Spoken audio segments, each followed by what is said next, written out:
আমাৰ কছাৰীগাঁও জিপিৰ ৫ নম্বৰ ৱাৰ্ডৰ আমাৰ মেম্বাৰৰ প্ৰাৰ্থী পাৰভিন সুলতানা ডাঙ্গুৰেনী তেখেতে নমিনেশ্যন দাখিল কৰিছে।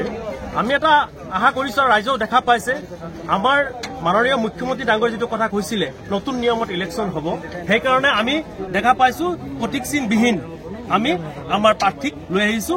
আমি ৰাইজ এজন এজনকৈ আমি কোৱা নাই, ৰাইজ যেতিয়া শুনা পাইছে যে পাৰভিন সুলতানে ইয়াত মনোনয়ন পত্ৰ দাখিল কৰিব, শুনাৰ লগে লগে আপোনাৰ সকলো মানুহ ইয়াত আমাৰ লগত স্বতঃস্ফূৰ্তভাৱে ওলাই আহিছে। আমাৰ এটা কথা আমি মেছেজ দিব খুজিছো আজি যে আমাৰ কছাৰীগাঁও জিপিত আমাৰ ৱাৰ্ডত যি প্ৰাৰ্থী নহওক কিয় কিন্তু পাৰভিন সুলতানৰ লগত কোনো ফেক্টৰিটি নাহে, স্পষ্ট কথা আমি কৈ দিছো। আৰু আমি জিকিম 100% জিকিম। ইয়াত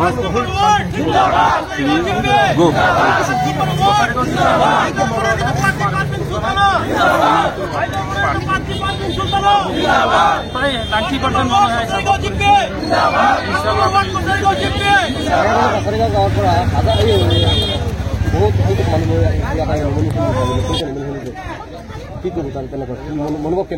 মনোভাৱ আমাৰ মনোভাৱ আমি 100% জিকিম আৰু ৰাইজেও কাম কৰিব আৰু ভাল মানুহ আমাৰ সমাজৰ প্ৰকাৰ ভাল মানুহ সমাজৰ কাম কৰা মানুহ, সেইকাৰণে আমাৰ প্ৰাৰ্থী যদি ভাল সেইকাৰণে আমাৰ গোটেই ৱাৰ্ডৰ মানুহ ওলাই আহিছে, গোটেই মানুহৰ মানে 90% 95% মানুহ ওলাই আহিছে এই নমিনেশ্যন দিয়াৰ কাৰণে।